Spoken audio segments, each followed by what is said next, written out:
Viewers welcome back to programme. असीं अपने दर्शकों ते ਸਰੋਤਿਆਂ ਨੂੰ फिर दोबारा दस दईए कि जो SOS है उसका टाइम 8 वजे तो लैके जो पहला सी 9 वजे तक वो नहीं हैगा, हुण 7:45 तो लैके 9 वजे तक होवेगा हमेशा। So keep watching TV84 and SOS। जी डॉक्टर साहब, एंड वाले इशू तो पहला असीं अपने दर्शकों के जो फेसबुक मैसेज आए ने वो लैंदे हां। साडे कोल पहले सैगमेंट ते 36 के करीब मैसेज ने। मनजीत सिंह मठारू जी लिखते ने, मरता मरता जगमुआ मर भी न जाने कोई, ऐसी मरने जो मरे बौर न मरना होए। संत जरनैल सिंह पिंडरा वाले जिंदाबाद जिंदाबाद जिंदाबाद। सो इन्हां दे काफ़ी सारे मैसेज ने, मैं पढ़दा नहीं हाँ। मनजीत सिंह फिर लिखते हैं, मठारू जी खालसान जिंदाबाद नारा जिन्ना दबाया जाता उन्ना उभर के सामने आवेगा।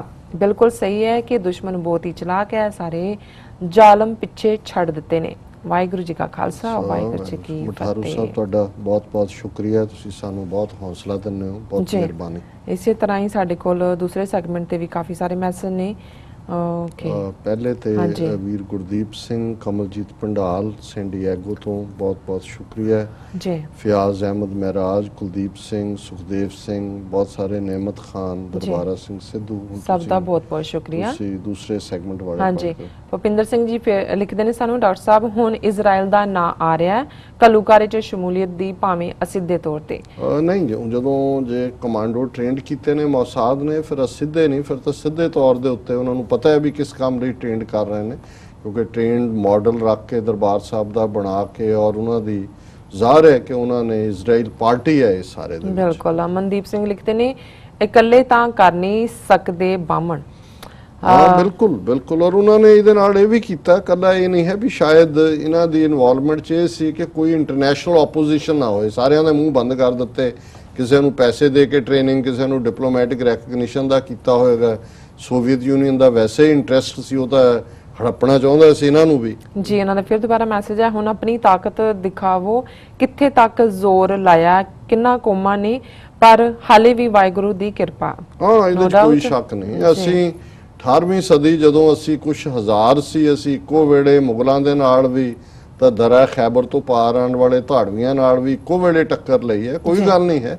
अल्टीमेटली असी भी मनुखता का इतिहास सिरज रहे हैं, और ये जो सामने आएगा कि इन्नियां ताकतां भी इकट्ठियां होके सिखां दी विल नूं नहीं सी तोड़ सकियां, और सिख जिहड़े ने चढ़दी कला वाली जा रहे हैं जी। मनजीत सिंह मठारू फिर दोबारा सानूं लिखदे ने, संविधान ते सिखां दे दस्तक नहीं कीते, इसलिए सिख इस दे अधीन नहीं, ये बहुत खास गल है। फिर दोबारा लिखिया उन्होंने सानू, 1984 च सिखां नूं दुनिया तो सारे पक्षों तो अलग थलग किया गया, पर सच्चाई कदे भी नहीं मरती।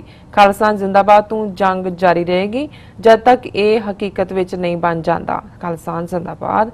फिर लिखिया उन्होंने दोबारा सानू, अज दा प्रसारण बहुत खास रहा, TV84 जिंदाबाद जिंदाबाद। Thank you so much. Gurnam Singh सान लिखते हैं, गोल प्लस TV84 जी। ਅਸੀਂ ਸਭ ਦਾ ਬਹੁਤ ਬਹੁਤ ਸ਼ੁਕਰੀਆ ਅਦਾ ਕਰਦੇ ਹਾਂ। ਤੇ ਡਾਕਟਰ ਸਾਹਿਬ ਹੁਣ ਤੁਸੀਂ ਸਾਡੇ ਦਰਸ਼ਕਾਂ ਨੂੰ ਜੋ ਅੱਜ ਦਾ ਐਂਡ ਵਾਲਾ ਇਸ਼ੂ ਹੈ ਉਸ ਬਾਰੇ ਜਾਣਕਾਰੀ ਦੇ ਦਿਓ। ਦੇਖੋ ਇਸ ਵੇਲੇ ਜਿਹੜਾ ਖੌਫ ਹਿੰਦੂ ਤਵੀਆਂ ਨੇ ਆਪਣੀਆਂ ਗੁੰਡਾ ਬ੍ਰਿਗੇਡਸ ਦੇ ਨਾਲ ਘੱਟ ਗਿਣਤੀਆਂ ਦੇ ਦਿਲੋਂ ਦਿਮਾਗ ਦੇ ਉੱਤੇ ਭਰਿਆ ਹੋਇਆ ਹੈ ਜੀ।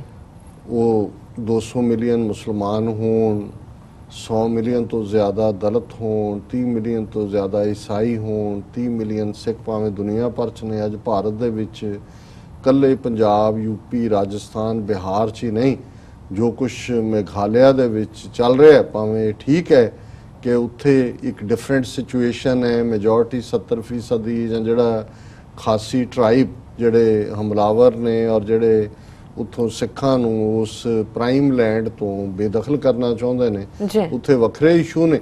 लेकिन कुल मिला के इहदे च कोई शक नहीं है कि इस वेले उत्थे जिहड़े भी घट गिणती च ने जां जिन्हां नूं लगदा है भी जदों इन्हां दे हत्थ ताकत ऑलरेडी 2014 दी आई है तो किस माहौल चों सारे गुजर रहे ने, जे दोबारा ये पावर च आए तो की करनगे। सो ज़ाहिर है कि उन्होंने जिथे थोड़ी जी भी किते रात नज़र आती है, जे बाई इलैक्शनस गोरखपुर और दूसरिया सीटां ते हारे बीजेपी वाले, क्योंकि दूजियां ओपोजिशन पार्टियां मायावती, अभिलेख यादव, ईवन कांग्रेस वो टुगैदर आए। हुण दीयां होर बाई इलैक्शनां जिहड़ियां होईयां उन्हां च भी सो हुण ये फार्मूला भी अगे नूं तुर रहे, और उन्होंने भी अपने कार्ड खेडने शुरू कर दिते ने। अमित शाह जाके शिव सेना के मुखी नूं मिलिया, हुण बादल नूं मिलण आ रहा है, कोई होर ਜਿਹੜੇ ਨੇ ਅਡਵਾਨੀ ਤੇ ਦੂਜੇ ਜਿਹੜੇ ਖੁੰਝੇ ਲਾਏ ਸੀ ਉਹਨਾਂ ਨੂੰ ਸੈਂਟਰ ਸਟੇਜ ਲਿਆਉਣ ਦੀ ਲਾਈਨ ਹੈ। ਪ੍ਰਣਾਬ ਮੁਖਰਜੀ ਨਾਗਪੁਰ ਦੇ ਵਿੱਚ ਐਡਰੈਸ ਕਰ ਰਿਹਾ ਆਰਐਸਐਸ ਦੀ, ਅੱਜ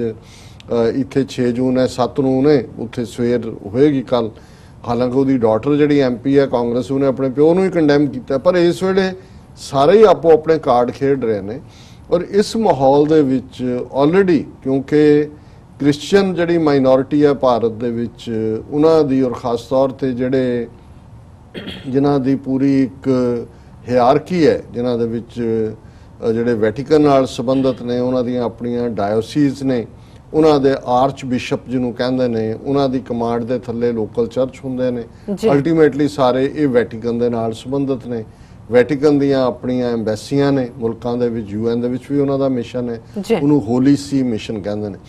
ਸੋ ਕੁਝ ਦਿਨ ਪਹਿਲਾਂ, ਸ਼ਾਇਦ 2 ਜਾਂ 3 ਹਫ਼ਤੇ ਪਹਿਲਾਂ, ਅਸੀਂ ਡਿਸਕਸ ਵੀ ਕੀਤਾ ਸੀ ਇਸ ਪ੍ਰੋਗਰਾਮ 'ਚ ਕਿ ਦਿੱਲੀ ਦੇ ਆਰਚ ਬਿਸ਼ਪ ਨੇ ਇੱਕ ਲੈਟਰ ਕੱਢਿਆ ਸੀ ਆਪਣੇ ਸਾਰੇ ਉਹਨਾਂ ਪ੍ਰੀਸਟ ਦੇ ਲਈ ਜਿਹੜੇ ਚਰਚਿਸ ਵਿਦਨ ਉਹਦੀ ਜੁਰਿਸਡਿਕਸ਼ਨ 'ਚ ਸੀ ਕਿ ਵੀ ਤੁਸੀਂ ਖਾਸ ਪ੍ਰੇਅਰ ਕਰੋ। ਔਰ 2019 ਦੀਆਂ ਚੋਣਾਂ ਆ ਰਹੀਆਂ ਭਾਰਤ ਦੇ ਵਿੱਚ, ਸੈਕੂਲਰਿਜ਼ਮ ਔਰ ਕਨਸਟੀਟਿਊਸ਼ਨ ਜਿਹੜਾ ਕਿ ਖਤਰੇ 'ਚ ਹੈ, ਉਸ ਨੂੰ ਮਹਿਫੂਜ਼ ਕਰਨ ਲਈ ਰੱਬ ਤੋਂ ਮੰਗੋ। ਹਾਲਾਂਕਿ ਉਹਦੇ 'ਚ ਕੁਝ ਨਹੀਂ ਸੀ ਕਿ ਵੀ ਇਹਨੂੰ ਵੋਟ ਪਾਉਣੀ ਹੈ ਨਹੀਂ ਪਾਉਣੀ, ਪਰ ਕਿਉਂਕਿ ਚੋਰ ਦੀ ਦਾੜੀ 'ਚ ਤਣਕੇ ਵਾਂਗ ਜਦੋਂ ਕੋਈ ਹੁੰਦਾ, ਇਹਨਾਂ ਨੂੰ ਲੱਗਦਾ ਵੀ ਇਹ ਤਾਂ ਸਾਡੇ ਖਿਲਾਫ ਭੁਗਤ ਰਿਹਾ। ਹੁਣ ਜਿਹੜੀ ਗੱਲ ਨੂੰ ਲੈ ਕੇ ਹਿੰਦੂ ਤਵੀ ਪੂਰੇ ਹੁਣ ਟ੍ਰੋਲ ਕ੍ਰਿਸਚੀਅਨਸ ਨੂੰ ਵੀ ਕਰ ਰਹੇ ਨੇ। ਗੋਆ ਦੇ ਜਿਹੜੇ ਆਰਚ ਬਿਸ਼ਪ ਨੇ, ਉਹਨਾਂ ਨੇ ਪਿਛਲੇ ਦਿਨਾਂ 'ਚ ਇਸ ਕਿਸਮ ਦਾ ਹੀ ਇੱਕ ਲੈਟਰ ਜਿਹੜਾ ਹੈ ਉਹ ਉਹਨਾਂ ਨੇ, ਕਿਉਂਕਿ ਗੋਆ ਦੇ ਵਿੱਚ 40% ਦੇ ਕਰੀਬ ਕ੍ਰਿਸਚੀਅਨ ਪਾਪੂਲੇਸ਼ਨ ਹੈ ਕਿਸੇ ਵੇਲੇ, ਕਿਉਂਕਿ ਗੋਆ ਪੁਰਤਗਾਲ ਦੇ ਕੰਟਰੋਲ 'ਚ ਰਿਹਾ, ਸਪੇਨ ਪੁਰਤਗਾਲ ਦੋਵੇਂ ਹੀ ਕ੍ਰਿਸਚੀਅਨ ਕੰਟਰੀਜ਼ ਰਹੀਆਂ ਨੇ। ਔਰ ਵਾਸਕੋ ਡੀ ਗਾਮਾ 1492 ਚ ਆਇਆ, ਬਹੁਤ ਖੂਬਸੂਰਤ ਉੱਥੇ ਚਰਚ ਬਣੇ ਹੋਏ ਨੇ 500 ਸਾਲ ਪੁਰਾਣੇ। ਔਰ ਲੇਕਿਨ ਇਹਨਾਂ ਨੇ ਹੌਲੀ ਹੌਲੀ ਇੱਕ ਹੈਰਾਨੀ ਵਾਲੀ ਗੱਲ ਹੈ ਵੀ ਜੇ ਅਸੀਂ ਮੇਘਾਲਿਆ ਦੀ ਗੱਲ ਕਰਦੇ ਹਾਂ ਜਿੱਥੇ 70% ਕ੍ਰਿਸਚੀਅਨਸ ਨੇ, ਉੱਥੇ ਵੀ ਬੀਜੇਪੀ ਅਲਾਇੰਸ ਬਣਾ ਕੇ ਪਾਵਰ 'ਚ ਪਹੁੰਚ ਗਈ। ਔਰ ਗੋਆ ਦੇ ਵਿੱਚ ਜਿੱਥੇ 40% ਤੋਂ ਜ਼ਿਆਦਾ ਕ੍ਰਿਸਚੀਅਨ ਨੇ, ਕਦੇ ਮੈਜੋਰਟੀ ਹੁੰਦੇ ਸੀ, ਹੁਣ ਉਹਨਾਂ ਨੇ ਉੱਥੇ ਆਪਣੇ ਬੰਦੇ ਸੈਟਲ ਕਰਕੇ 40% ਫਿਰ ਵੀ ਬਹੁਤ ਫਿਗਰ ਹੁੰਦੀ, ਲੇਕਿਨ ਉੱਥੇ ਵੀ ਸਰਕਾਰ बीजेपी ਦੀ इंडिपेंडेंटली बनी है। और एक खबर गोवा नाल संबंधित ही है, constitution in danger, people living in insecurity, Goa archbishop, the first victim of development is the poor person, says the Archbishop of Goa and Daman, Felipe Neri Ferrao। ਇਹ ਉਹਦਾ ਨਾਂ ਹੈ। ਗੋਆ ਤੇ ਜਿਹੜਾ ਦਿਓ ਦਮਨ ਹੈ ਆਈਲੈਂਡ ਨੇ, ਉਹਨਾਂ ਦਾ ਵੀ ਆਰਚ ਬਿਸ਼ਪ ਹੈ। ਉਹਨਾਂ ਨੇ ਕਿਹਾ ਕਿ ਵੀ, ਔਰ ਇਹ ਖਬਰ ਹੈ ਮੇਨਲੀ ਇਹਨਾਂ ਦੀ NDTV the, Goa and Daman Archbishop Felipe Neri Ferrao has asked people to protect values of Constitution weeks after his Delhi counterpart stirred up a debate. The Archbishop of Goa has put out a letter in which he says the Constitution is in danger and most people are living in insecurity. Referring to 2019 national election, Father Felipe Neri Ferrao urges people to try and protect the Constitution. उन्होंने कहा जी protect करो संविधान, और जेडे exact words quote unquotes ने। In recent times we see a new trend emerging in our country which demands uniformity in what and how we eat, dress, live and even worship, a kind of monoculturalism. Human rights are under attack and democracy appears to be in peril, says the Archbishop in the letter addressed to Christians in the Archdiocese of Goa and Daman. The letter marks the beginning of pastoral year, June 1st to May 31st. ਜਿਹੜਾ ਇਸ ਸਾਲ ਇਹਨਾਂ ਦਾ ਸ਼ੁਰੂ ਹੁੰਦਾ ਉਹਨੂੰ ਪੈਸਟਰਲ year ਕਹਿੰਦੇ ਨੇ। ਜੂਨ ਪਹਿਲੀ ਤੋਂ ਸ਼ੁਰੂ ਹੋਇਆ ਔਰ ਇਸ ਹਫ਼ਤੇ 'ਚ ਇਹ ਲੈਟਰ ਆਇਆ ਜਿਹਦੇ 'ਚ ਉਹਨਾਂ ਨੇ ਕਿਹਾ ਕਿ ਵੀ ਤਾਜ਼ਾ ਵਕਤ ਦੇ ਵਿੱਚ ਅਸੀਂ ਇੱਕ ਰੁਝਾਨ ਦੇਖ ਰਹੇ ਕਿ ਭਾਰਤ ਦੇ ਵਿੱਚ ਇਕਸਾਰਤਾ ਲਿਆਉਣ ਦੇ ਨਾਂ ਥੱਲੇ ਕਿ ਅਸੀਂ ਖਾਣਾ ਕੀ ਹੈ, ਪਹਿਨਣਾ ਕੀ ਹੈ, ਕਿਵੇਂ ਅਸੀਂ ਇਬਾਦਤ ਕਰਨੀ ਹੈ, ਇੱਕ ਮੋਨੋਕਲਚਰਲਿਜ਼ਮ ਜਿਹਦੇ ਨਾਂ ਥੱਲੇ ਇਸ ਕਿਸਮ ਦਾ ਮਾਹੌਲ ਬਣਿਆ। ਇਸ ਵੇਲੇ ਮਨੁੱਖੀ ਹੱਕਾਂ ਦੇ ਉੱਤੇ ਹਮਲੇ ਹੋ ਰਹੇ ਨੇ ਔਰ ਜਿਹੜਾ ਲੋਕਤੰਤਰ ਹੈ ਉਹ ਖਤਰੇ ਦੇ ਵਿੱਚ ਨਜ਼ਰ ਆ ਰਿਹਾ। Today our constitution is in danger and that is the reason why most of the people are living in insecurity. ਕਿਉਂਕਿ ਸੰਵਿਧਾਨ ਦੀਆਂ ਵੈਲਿਊਜ਼ ਸੈਕੂਲਰ ਨੇ, ਪਰ क्योंकि वो ही खतरे च है, इसलिए लोग असुरक्षित ने। In this context particularly as the general elections are fast approaching, we must strive to know our constitution better and work harder to protect it, the Archbishop writes। So उन्होंने ये सारे नूं ये कहा कि भी तुसी प्रे करो इस कॉन्स्टिट्यूशन दी राखी होए, और उहदे च उन्होंने माल न्यूट्रिशन और दूसरे सोशल सिस्टम की भी गल की। और इस सारे दे उत्ते reacting to the latter union minister Mukhtar Abbas Naqvi, ये भी तुसी हिंदू तवियां दी देखो, एक क्रिश्चियन जिहड़े सफ़र कर रहे हैं वो अपना कंसर्न शो कर रहे हैं, तो बीजेपी ने जिवें सिखां च बादल एंड कंपनी रखे हुए ने पग्गां वाले विकाऊ माल, इवें ये मुख्तार अब्बास नकवी अगों ये कहंदा है, India has much more freedom compare to other countries and minorities and constitution are much more protected. We are focused on protection of our democratic and constitutional values, and for that we don't need anyone's suggestion। एक मुसलमान spokes person तो ये हिंदू तो भी को आ रहे हैं कि जी असी तो बहुत ज्यादा इन्हें किसी मुल्क च नहीं जिन्नियां साडियां घट गिणतियां सुरक्षित ने, सानू किसी दी सलाह दी लोड़ नहीं है। सो एक पासे जिहड़ा ये पार्ट चल रहा है, और दूजे पासे इंडिया दी असलीयत की है, जिहड़ियां खबरां उन्हां दा मेन स्ट्रीम मीडिया किते बहुत वारी तो गायब भी कर देंगे ने, तो किसी खूंजे च लग्या हुंदा है। हुण एक वड्डा ह्यूमन राइट्स बॉडी है the Asian legal resource centre, और उन्होंने पिछले दिनों ह्यूमन राइट्स काउंसिल जिनीवा दे विच एक पूरा केस इंडिया बारे प्रेजेंट किया है, जिहदे च उन्होंने कहा a written submission to the 38th regular session of the UN human rights council by the Asian legal resource centre, जिहदा हेडिंग है India climate of impunity allows extrajudicial executions to go unchecked. कि भी जिहड़ा लोकां नूं बिना किसी कानून की प्रक्रिया च लियाण दे पुलिस मुकाबलियां च मारना है, क्योंकि उत्थे एक माहौल ये बनया होया भी कोई किसी नूं जवाबदेह नहीं है, इसलिए जिहड़ियां एक्स्ट्रा जुडिशियल किलिंग्स ने गैर कानूनी तरीके दे नाल झूठे पुलिस मुकाबले ने ये बराबर जारी ने। और उहदे च उन्होंने organisation Asian legal resource centre writes to the United Nations human rights council seeking its attention and intervention considering the violent culture of extrajudicial summary and arbitrary executions in India.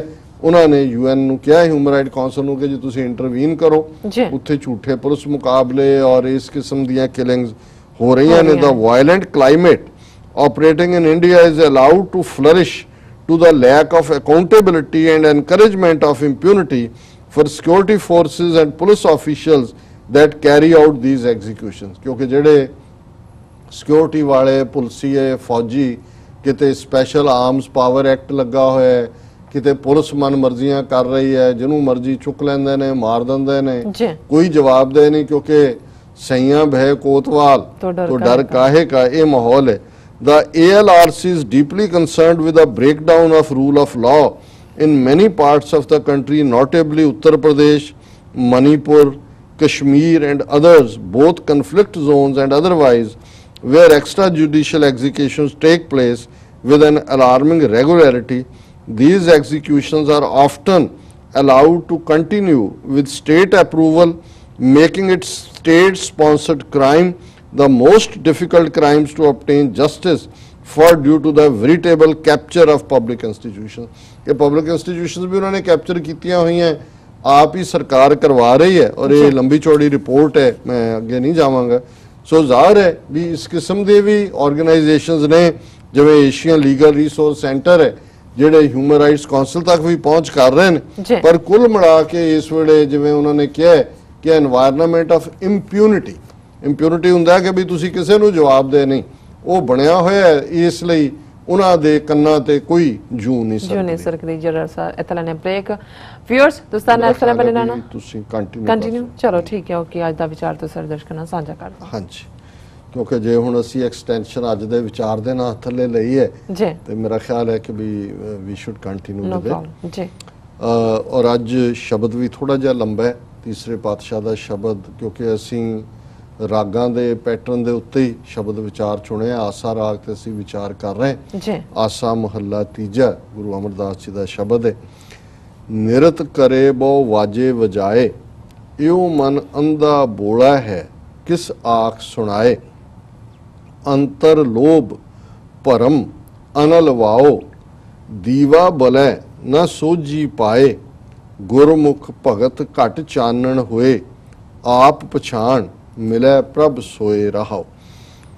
ਸੋ ਜ਼ਾਹਰ ਹੈ ਕਿ ਰਹਾਓ ਦੀ ਪੰਕਤੀ ਸ਼ਬਦ ਦਾ ਕੇਂਦਰੀ ਭਾਵ ਹੁੰਦੀ ਹੈ, ਕੇਂਦਰੀ ਆਈਡੀਆ ਹੁੰਦਾ ਹੈ, ਫੋਕਸ ਉਸ ਦੇ ਨਾਲ ਹੀ ਸਾਰਾ ਸ਼ਬਦ ਜੁੜਿਆ ਹੁੰਦਾ ਹੈ। ਹਾਲਾਂ ਜਦੋਂ ਅਸੀਂ ਗੁਰਬਾਣੀ ਸ਼ਬਦ ਦੇ ਉੱਤੇ ਰਾਗ ਕਈ ਥਾਂ ਦੇ ਉੱਤੇ ਘਰ ਵੀ ਹੁੰਦਾ, ਉਹਨੂੰ ਤਾਲ, ਸੋ ਇਹ ਕੇਂਦਰੀ ਜਿਹੜੀ ਤੁਕ ਹੈ ਰਹਾਓ ਦੀ, ਇਹ ਈਵਨ ਰਾਗੀ ਸਿੰਘਾਂ ਦੇ ਲਈ ਵੀ ਹੁੰਦੀ ਹੈ ਕਿ ਜਦੋਂ ਉਹਨਾਂ ਨੇ ਸ਼ਬਦ ਗਾਇਨ ਕਰਨਾ ਹੈ ਤੇ ਉਸ ਤੁਕ ਨੂੰ ਸਥਾਈ ਬਣਾਉਣ, ਜਿਹੜੀ ਤੁਕ ਬਾਰ-ਬਾਰ ਦੁਹਰਾਈ ਜਾਣੀ ਹੈ ਉਹਨੂੰ ਅਸੀਂ ਸਥਾਈ ਕਹਿੰਦੇ। ਹਾਲਾਂ ਹੁੰਦਾ ਨਹੀਂ ਹੈ ਐਵੇਂ। ਰਾਗੀ ਸਿੰਘ ਸਾਡੇ ਬਹੁਤ ਵਾਰ ਉਹੀ ਤੁਕ ਪਿਕ ਕਰਦੇ ਨੇ ਜਿਹੜੀ, ਜੇ ਹੁਣ ਲੱਖ ਖੁਸ਼ੀਆਂ ਪਾਤਸ਼ਾਹੀਆਂ ਜੇ ਸਤਿਗੁਰ ਨਜ਼ਰ ਕਰੇ ਤਾਂ ਉਹਨਾਂ ਨੇ ਉਹ ਕਰਨੀ ਹੈ, ਭਾਵੇਂ ਉਸ ਦੀ ਰਹਾਓ ਦੀ ਪੰਕਤੀ ਹੋਰ ਹੈ। ਇਸੇ ਤਰ੍ਹਾਂ ਜਦੋਂ ਅਸੀਂ ਸ਼ਬਦ ਜੋ ਮੰਗੇ ਠਾਕੁਰ ਆਪਣੇ ਤੇ ਸੋਈ ਸੋਈ, ਉਹਨੂੰ ਸਥਾਈ ਬਣਾਇਆ ਹੁੰਦਾ। ਹਾਲਾਂਕਿ ਜਦੋਂ ਅਸੀਂ ਇਹ ਸ਼ਬਦ ਪੜ੍ਹਦੇ ਹਾਂ ਤਾਂ ਉਹਦੀ ਸਥਾਈ ਜਿਹੜਾ ਰਹਾਓ ਦੀ ਤੁਕ ਹੈ, ਹਰ ਜਨ ਰਾਖੈ ਗੁਰੂ ਗੋਬਿੰਦ, ਕੰਠ ਲਾਏ ਅਵਗੁਣ ਸਭ ਮੇਟੈ, ਦਿਆਲ ਪੁਰਖ ਬਖਸ਼ੰਦ ਰਹਾਓ। ਸੋ ਜ਼ਾਹਰ ਹੈ ਕਿ ਜਿਹੜਾ ਰੱਬ ਦੇ ਬੰਦੇ ਨੇ ਉਹਨਾਂ ਨੂੰ ਗੁਰੂ ਨਿਰੰਕਾਰ ਆਪ ਉਹਨਾਂ ਦੀ ਰੱਖਿਆ ਕਰਦਾ ਹੈ, ਆਪਣੇ ਗਲ ਨਾਲ ਲਾ ਕੇ ਕੰਠ ਲਾਏ ਅਵਗੁਣ ਸਭ ਮੇਟੇ, ਉਹਨਾਂ ਦੇ ਔਗਣ ਦੂਰ ਕਰਦਾ ਹੈ। ਦਿਆਲ, ਉਹ ਦਇਆ ਦਾ ਖਜ਼ਾਨਾ ਹੈ, ਪੁਰਖ ਬਖਸ਼ੰਦ। ਹੁਣ ਇਹ ਜਦੋਂ ਹੁੰਦਾ ਫੇਰ ਹੈ ਜੋ ਮੰਗੇ ਠਾਕੁਰ ਆਪਣੇ ਤੇ, ਪਰ ਕਿਉਂਕਿ ਆਮ ਲੋਕਾਂ ਨੂੰ ਹੁੰਦਾ ਵੀ ਜੋ ਹੁਣ ਆਏ ਆ ਮੰਗਦੇ ਮਿਲ ਜਾਏ, ਹਰ ਜਨ ਬਣਨਾ, ਰੱਬ ਦੇ ਅੱਗੇ ਆਪਾ ਰੱਖਣਾ। ਜਦੋਂ ਆਪਾ ਹੀ ਰੱਖ ਦਿੱਤਾ, ਰੱਬ ਦੇ ਅੱਗੇ ਹੀ ਬਣ ਗਏ, ਫਿਰ ਤਾਂ ਮੰਗਣ ਦੀ ਲੋੜ ਹੀ ਨਹੀਂ ਰਹਿੰਦੀ, ਫਿਰ ਤਾਂ ਵਿਣ ਤੋਂ ਹੋਰ ਜੇ ਮੰਗਣਾ ਵਾਲੀ ਗੱਲ ਹੁੰਦੀ ਹੈ। ਸੋ ਇੱਥੇ ਵੀ ਜਿਹੜਾ ਇਸ ਸਾਰੇ ਸ਼ਬਦ ਦਾ ਤੱਤ ਸਾਰ ਹੈ, ਉਸ ਦੇ ਵਿੱਚ ਕਿਉਂਕਿ ਨਿਰਤ ਦੀ ਗੱਲ ਬਿਗਨਿੰਗ 'ਚ ਹੈ, ਨਿਰਤ ਕਰੇ ਬਹੁ ਵਾਜੇ ਵਜਾਏ, ਕਿ ਬਹੁਤ ਤਰ੍ਹਾਂ ਦੇ ਇੰਸਟਰੂਮੈਂਟ ਵੱਜ ਰਹੇ ਨੇ ਔਰ ਡਾਂਸ ਹੋ ਰਿਹਾ। ਹੁਣ ਇਹ ਡਾਂਸ ਅੱਜ ਦਾ ਪਾਰਟੀਆਂ ਦਾ ਡਾਂਸ ਨਹੀਂ ਹੈ, ਜਿਹੜੇ ਦਿਨ ਵੇਲੇ ਗੁਰਮੁਖ ਪਿਆਰੇ ਬਣੇ ਹੁੰਦੇ ਨੇ ਤੇ ਸ਼ਾਮ ਨੂੰ, ਮੈਂ ਹੁਣ ਉਹ ਸ਼ਬਦ ਕਹਿਣਾ ਨਹੀਂ ਚਾਹੁੰਦਾ ਕੀ ਬਣੇ ਹੁੰਦੇ ਨੇ। ਉਹ ਸਾਡੇ ਇੱਕ ਮਿੱਤਰ ਨੇ, ਉਹ ਕਹਿੰਦਾ ਕਿ ਭਾਈ ਉਹ ਬਰਾਤੀ ਆਏ ਤੇ ਉਹ ਲੱਗੇ ਦੂਜੇ ਵਾਲੇ ਢੋਲਕੀ ਲੈ ਕੇ ਹਮ ਘਰ ਸਾਜਨ ਆਏ, ਤੇ ਹੁਣ ਉਹ ਅੱਧੇ ਕਰੱਜੇ ਤੇ ਉਹਨਾਂ ਦੇ ਜਿਹੜੇ ਬਜ਼ੁਰਗ ਸੀ ਕਹਿੰਦੇ ਬੰਦ ਕਰੋ ਇਹਨੂੰ, ਇਹ ਪੜੋ ਹਮ ਘਰ ਭੂਤਨੇ ਆਏ। ਇਹ ਕਿਹੜੇ ਸਾਜਨ ਨੇ, ਜਿਵੇਂ ਸ਼ਕਲਾਂ ਦੇਖੋ ਇਹ ਰੱਜਿਆ ਆਏ ਨੇ। ਸੋ ਕੁੱਲ ਮਿਲਾ ਕੇ ਅੱਜ ਸਾਡਾ ਇੱਕ ਪਾਰਟ ਤਾਂ ਉਹ ਬਿਲਕੁਲ ਹੀ ਤਹਿਜ਼ੀਬ ਦੇ ਨਾਂ ਥੱਲੇ ਜੋ ਪਾਰਟ ਕੀਤਾ, ਲੇਕਿਨ ਧਾਰਮਿਕ ਦੁਨੀਆ ਦੇ ਵਿੱਚ ਜਦੋਂ ਭਗਤੀ ਮਾਰਗ ਦੀ ਗੱਲ ਹੋਈ, ਭਗਤੀ ਮਾਰਗ ਦੇ ਵਿੱਚ ਅਸੀਂ ਰਾਮਲੀਲਾ ਬਾਰੇ ਜਾਣਦੇ ਕਿ ਰਾਮਚੰਦਰ ਜੀ ਦੇ ਨਾਲ ਜੁੜਿਆ ਹੋਇਆ ਉਹਨਾਂ ਦੀ ਉਹ ਪੂਰਾ ਇੱਕ, ਜਿਹਦਾ ਸਾਡੇ ਪੰਜਾਬ 'ਚ ਜ਼ਿਆਦਾ ਘੱਟ ਅਸਰ ਹੈ ਪਰ ਰੈਸਟ ਭਾਰਤ ਯੂਪੀ ਬਿਹਾਰ 'ਚ ਕਾਫੀ ਰਿਹਾ, ਉਹਨੂੰ ਕਹਿੰਦੇ ਨੇ ਰਾਸ ਲੀਲਾ। ਹੁਣ ਜਿਹੜੀ ਕ੍ਰਿਸ਼ਨਾ ਭਗਤੀ ਹੈ, ਕ੍ਰਿਸ਼ਨ ਜੀ ਦੀ ਭਗਤੀ ਗੋਪੀਆਂ ਨਾਲ ਜੁੜੀ ਹੋਈ ਹੈ ਤੇ ਗੋਪੀਆਂ ਕ੍ਰਿਸ਼ਨ ਜੀ ਨੂੰ ਰਿਝਾਉਂਦੀਆਂ ਨੇ, ਔਰ ਉਹਨਾਂ ਦੀ ਉਸ ਭਗਤੀ ਚੋਂ ਜਿਹੜੀ ਰਾਸ ਲੀਲਾ ਸੀ, ਹੁਣ ਕ੍ਰਿਸ਼ਨ ਜੀ ਰਾਸ ਰਚਾਉਂਦੇ ਨੇ ਗੋਪੀਆਂ ਦੇ ਨਾਲ, ਤੇ ਉਹਦੇ ਜਿਹੜਾ ਨਿਰਤ ਹੈ, ਜਦੋਂ ਕ੍ਰਿਸ਼ਨ ਜੀ ਦਾ ਜਨਮ ਅਸ਼ਟਮੀ ਜਾਂ ਦੂਜੇ ਦਾ ਹੁੰਦਾ ਹੈ, ਰਾਸ ਲੀਲਾ ਦਾ ਪਾਰਟ ਹੀ ਡਾਂਸ ਨਾਲ, ਭਾਵੇਂ ਉਹ ਭਗਤੀ ਮਾਰਗ 'ਚ ਹੁੰਦਾ ਹੈ ਕਿ ਜੀ ਗੋਪੀਆਂ ਪ੍ਰੇਮ ਵਿਭੂਤ ਹੋ ਕੇ ਡਾਂਸ ਕਰ ਰਹੀਆਂ, ਔਰ ਇਕੱਲਾ ਇਹ ਕੋਈ ਉਹਨਾਂ ਦੀ ਰਾਸ ਲੀਲਾ ਤੱਕ ਮਹਿਦੂਦ ਨਹੀਂ ਹੈ। ਜਦੋਂ ਅਸੀਂ ਈਵਨ ਸੂਫੀ ਭਾਵ 'ਚ ਵੀ ਦੇਖਦੇ ਕਿ ਜਦੋਂ ਮੁਰਸ਼ਦ ਨੂੰ ਰਿਝਾਣ ਦੇ ਲਈ ਜਾਂ ਸੂਫੀਆਂ ਦੇ ਤਕੀਆਂ ਦਾ ਅਸੀਂ ਪੈਰਾਂ 'ਚ ਘੁੰਗਰੂ ਬੰਨ੍ਹ ਕੇ ਵੀ ਨੱਚਣ ਦਾ, ਜਾਂ ਜਿਵੇਂ ਅਸੀਂ ਬਾਬਾ ਬੁੱਲੇ ਸ਼ਾਹ ਦਾ ਕਹਿੰਦੇ ਆ, ਤੇਰੇ ਇਸ਼ਕ ਨਚਾਇਆ ਕਰ ਥਈਆ ਥਈਆ ਥਈਆ। ਸੋ ਜ਼ਾਹਰ ਹੈ ਕਿ ਇਹ ਜਿਹੜੀ ਹੈ ਇਸ ਪਾਸੇ ਵੀ ਹੈ, ਲੇਕਿਨ ਗੁਰਮਤ ਦੇ ਵਿੱਚ ਇਹ ਜਿਹੜੀ ਖਾਸ ਤੌਰ ਤੇ ਭਗਤੀ ਮਾਰਗ ਦੇ ਨਾਂ ਥੱਲੇ ਬਹੁਤ ਵਾਰ ਜਿਹਨੂੰ ਗੁਰੂ ਸਾਹਿਬ ਨੇ ਫਰਮਾਇਆ ਸੀ, ਆਸਾ ਦੀ ਵਾਰ 'ਚ ਅਸੀਂ ਪੜ੍ਹਦੇ ਹਾਂ ਕਿ ਭਾਈ ਗਾਵਨ ਗੋਪੀਆਂ, ਗਾਵਨ ਕਾਣ, ਗਾਵਨ ਸੀਤਾ, ਰਾਜੇ ਰਾਮ, ਇਹ ਸਾਰੇ ਕਰ ਰਹੇ ਨੇ। ਤੇ ਦੂਸਰਾ ਜਿਹੜਾ ਪਾਰਟ ਹੈ ਕਿ ਉੱਡ ਉੱਡ ਰਾਵਾ ਝਾਟੇ ਪਾਏ, ਵੇਖੈ ਲੋਕ ਹੱਸੈ ਕਰ ਜਾਏ, ਰੋਟੀਆਂ ਕਾਰਨ ਪੂਰੇ ਤਾਲ, ਆਪ ਪਿਛਾੜੇ ਧਰਤੀ ਨਾਲ।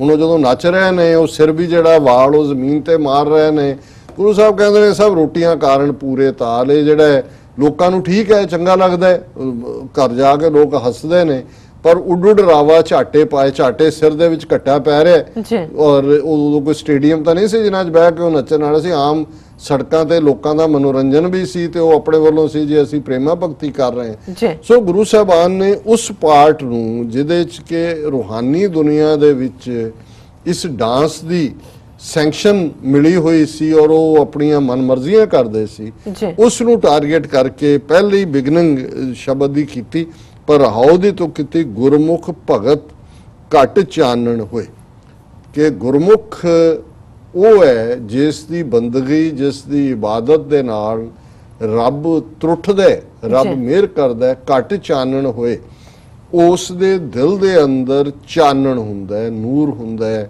प्रकाश हुंदा है, रोशनी हुंदी है, आप पछाण मिलै प्रभ सोए। चानण की करदा है?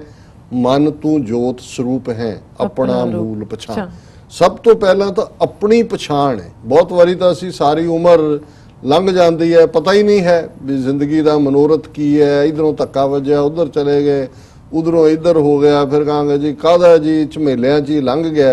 और वो गुरु साहब ने फरमाया कि भाई ये जिहड़ी जिंदगी है इस दे विच पलच पलच सगली मुई, झूठे तंदै मोह। पलच पलच फस फस के सगली संसार दुनिया कि दुनिया फस फस के मर रही है झूठे धंधियां दे विच, मोह दे विच।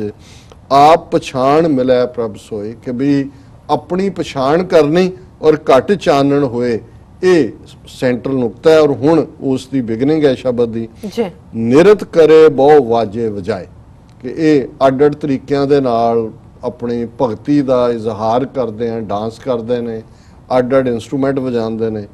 यो मन अंधा बोला है किस आख सुनाए, ये तो लोगों नूं दिखाण लई है, पर मन दे विच ना तो अकल आई और ना ही अंदरली कोई तहजीब बदली। सो मन जिहड़ा अन्ना भी है तो बोला भी है, तो किनूं सुना रहे हो? ये जिहड़ा गा गा के और नच नच के है, ये किहदे लई है?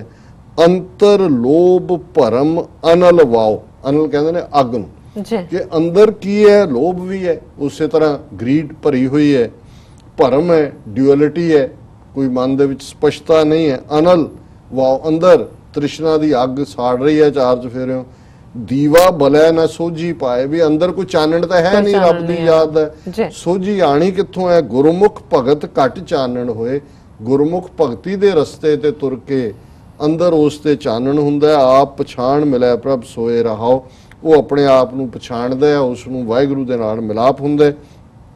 गुरमुख निरत हर लागै भाओ, पूरे ताल विचों आप गवाए, मेरा प्रभ साचा आपे जान, गुर कै शब्द अंतर ब्रह्म पछाण। हुण गुरमुख दा निरत की है, गुरमुख दा डांस की? गुरमुख निरत हर लागै भाओ, भाओ कहंदे ने प्यार नूं जी। रब दे बंदे दा जिहदा मूँह गुरु वाल है, रब वाल है, उस दा डांस ये है कि उस दे अंदर प्रेमा भगती प्यार दा जिहड़ा है वो भरिया होए। लागे पूरे ताल विचों आप गवाए। हुण जिहड़ा म्यूजिक है एक पासे तो साज वजदा, उहदे नाल ताल दित्ती जांदी है, भी इत्थे गुरमुख जिहड़ा रब दे नाल जुड़िया है उहदी ताल की है? विचों आप गवाए कि वो अपने अंदरों हौमे दा नाश करे। मेरा प्रभ साचा आपे जान, गुर कै शब्द अंतर ब्रह्म पछाण। तो जदों गुरमुख सचियारता दे नाल आपा भाव गवा के रब दी प्रेमा भगती दे विच जुड़दा है ते सच्चा रब इस नूं जाणदा है, अंतरजामी है, और गुर कै शब्द अंतर ब्रह्म पछाण। गुरु दे शब्द दी बरकत दे नाल अंदर ब्रह्म दी वाहिगुरू दी पछाण हुंदी है। गुरमुख भगत अंतर प्रीत प्यार, गुर का शब्द सहज विचार, गुरमुख भगत जुगत सच सोए, पाखंड भगत निरत दुख होए। हुण जिहड़ी गुरमुख दी भगती है उस दे नाल उस दे अंदर प्रीत प्यार रब दी मुहब्बत पैदा हुंदी है। गुरु दे शब्द दी विचार दे नाल सहज दे विच रहण दा जीवन जाच आंदी है। गुरमुख भगत जुगत सच सोए, गुरमुख दी भगत ये है कि उहदा वे ऑफ लाइफ जिहड़ी उहदी जुगत है, उहदा जीवन है, वो सच दे उत्ते आधारित हुंदा है। पाखंड भगत निरत दुख होए, उस गुरमुख नूं फिर ये पखंड वाली भगती और ये झूठे जे निरत डांस तो जिहड़ा है वो दुख महसूस हुंदा है। इहा भगत जन जीवत मरै, गुर प्रसादी भवजल तरै गुर कै बचन भगत थाए पाए हर जियो आप वसै मन आए। कि यही बंदगी है कि जदों ਜਿਉਂਦਿਆਂ मर जाना, ਜਿਉਂਦਿਆਂ मरना है, हौमे नूं मारना, ये असली भगती है। और गुरु की किरपा दे नाल भवजल तरे इस संसार तो पार उतारा हुंदा है सच दा सहारा लैके। और गुरु की बख्शिश नाल उहदे बचनां नाल बंदगी जिहड़ी है वो थाएं पैंदी है, प्रवान हुंदी है। हर जीओ आप वसै मन आए, वाहिगुरू आके आप उस गुरमुख दे अंदर वसते ने। ते अखीर च इस शब्द गुरु साहब फरमांदे ने, हर किरपा करे सतगुरु मिलाए नेचल भगत हर स्यों चित लाए। भगत रते तिनै सच्ची सोए नानक नाम रते सुख होए। हर किरपा करे सतगुरु मिलाए। ये जिहड़ा सतगुरु दे नाल मिलाप है वाहिगुरू दी बख्शिश नाल संभव हुंदा है। नेचल भगत हर स्यों चित लाए। ते जदों सतगुरु मिलदे ने फिर इस किस्म दी बंदगी जिहड़ी हिलदी नहीं, हमेशा रहन वाली, हमेशा मन्ना वाली बंदगी रब दे नाल चित जुड़ जांदा है। भगत रते तिनै सच्ची सोए, जिहड़े फिर सचियारता दे नाल उहदी बंदगी दे विच रत्ते हुंदे ने, जुड़ जांदे ने, उन्हां दे अंदर उन्हां दी रूह सचियारी हुंदी है। नानक नाम रत्ते सुख होए। तीसरे पातशाह फरमांदे ने कि जिहड़े नाम दे रंग विच रत्ते जांदे ने वो फिर सदीवी सुख नूं प्राप्त करते हैं। जी राज साहब बहुत बहुत शुक्रिया। तुसीं अज दे अहम इशू ते अज दा विचार साडे दर्शकां नाल साझा कीता। अस अपने व्यूअर्स करें इजाजत। व्यूअर्स तुहाडा बहुत बहुत शुक्रिया। तुसीं अपने कीमती समय विचों समां कढ के सानूं अपने राय ते सुझाव भेजे ने तां इसदा भेजदे रहना साडे इस पते ते SOS@tv84.tv ते असीं अपना प्रोग्राम लैके फिर दोबारा तुहाडे सन्मुख होवांगे। तद तक ले मैनूं ते अपना सुना गया दो। देखते रहो TV84। बुला दिओ फतेह। वाहिगुरू जी का खालसा, वाहिगुरू जी की फतेह।